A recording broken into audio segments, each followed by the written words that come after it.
Hi, and welcome to my presentation on the acceptable use policy. Today I'm going to go over what is an acceptable use policy. I'm going to talk about my school's policy and give you an overview. I'm also going to talk about my county's policy and give you an overview on that as well. I'm going to list suggestions for how an AUP should be communicated between parents, teachers, and students. I'm going to give you suggestions for teachers to use in the classroom, as well as teacher-to-teacher AUP implementation.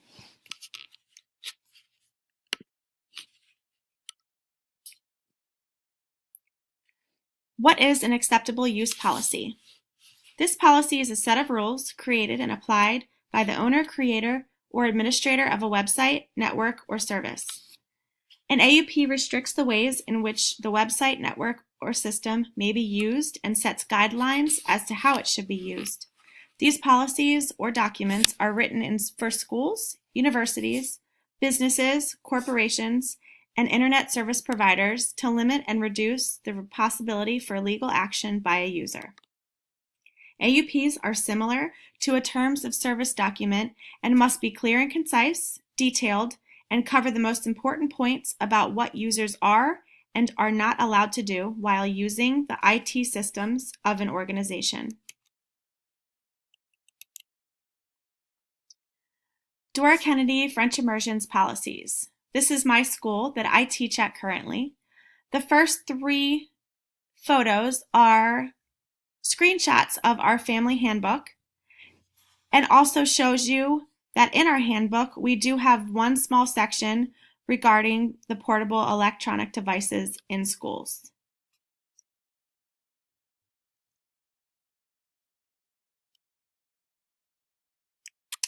The overview of DKFI's policy. After doing some research on my school's acceptable use policy, I have noticed that there is not an actual AUP in place for our students and teachers.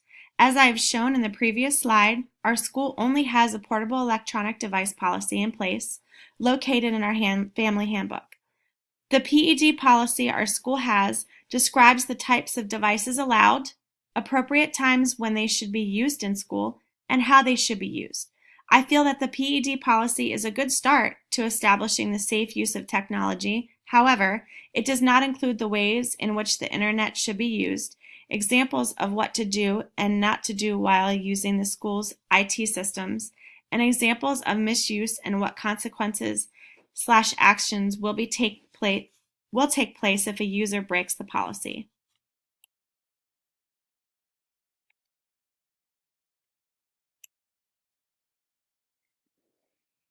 Here now we focus on the Prince George's County Public Schools policy. In this section, in this policy, there are three smaller areas that they focus on technology. First is the portable electronic devices. Second is the use of technology. And third is about social media.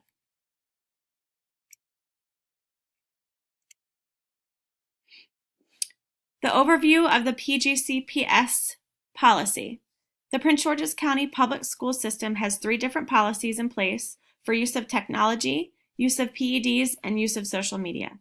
After researching my county's school system's policies, there is not an actual policy labeled acceptable use policy. I do not disagree with having three different smaller policies regarding the use of technology and the internet. However, I think it would be more beneficial and safe to label one main policy as an AUP and then elaborate on those three smaller topics. In each of the smaller policies, there are very valid and clear points making it easy for the reader and user to understand. I would, though, like to see more concrete examples of when technology is being used incorrectly and what are the outcomes and consequences set in place. Last, the three policies that PGCPS has in place are not easily located and in a recognizable spot on the county's website. They are listed in the Student Code of Conduct booklet, and there is a small link for users to click on and search through. These policies need to be clear, stand out, and placed right in the front page of the county's site for parents, students, and overall users of the county's IT systems. Some suggestions on how an AUP should be communicated. In this first section, AUPs can be communicated to teachers and support staff in the following ways: faculty meetings and group trainings, and any given updates and changes that are made. Schools could hold an online webinar through the school's site. Administrators can create a video presentation for teachers to watch on their own time. They could create an FAQ for teachers, and also schedule an IT person from the Board of Ed to come and guest speak to teachers regarding AUPs. In the second paragraph, we have some ways that parents can be filled in, and schools can communicate with them about their current acceptable use policy. Some of these ways include including the AUP in the family handbook, host a seminar for parents at back to school night, create a booth and interactive presentation at the school's open house, attach a to classroom newsletter and post on the classroom website, post on the school website, and then here are some parent resources that are listed and a few videos that parents can watch to understand a little bit more about internet safety and use. The last area are suggestions that we could do for students to get them involved in their AUP and make sure that they understand what that includes. Some different ways are that students learn best when given examples. So make sure you give them hands-on experiences and allow them time to understand the importance of the school's AUP. Plan lessons and classroom activities around the school's AUP. Schedule tours of the school system through the eyes of an IT expert.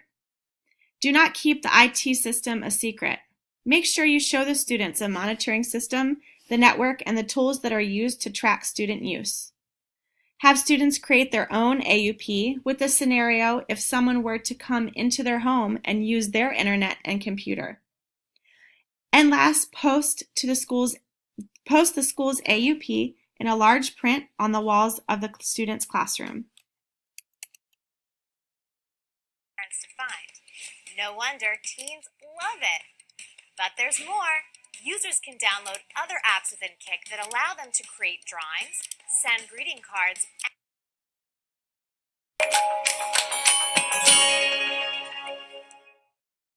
Cyberbullying, whether it's done online or over a cell phone, can take families by surprise. But if your kids are texting, sharing photos, and posting comments, here are suggestions for teachers to use in the classroom.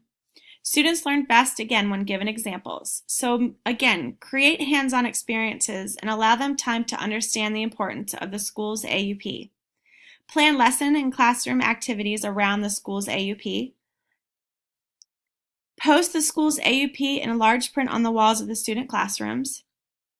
Again, have them create their own AUP of some sort and share with each other.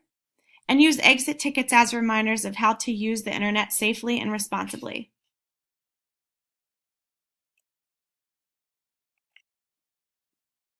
Teacher-to-teacher AUP implementation. Make sure to have a monthly and quarterly department meeting to discuss updates and changes to the school-wide AUP. Create a Google Doc survey for teachers in your department to fill out regarding their understanding or the use of acceptable use policy. Create cross-curricular lessons with other subjects on implementing the AUP into classroom content. Use a blog for teachers to visit so they can suggest ideas and new ways to be mindful and aware of the school's AUP. Last are some resources and literature that I use to support my presentation, and also some other parent and student resources that can be used if there's ever any questions or a misunderstanding about the acceptable use policy. Thank you for watching my presentation.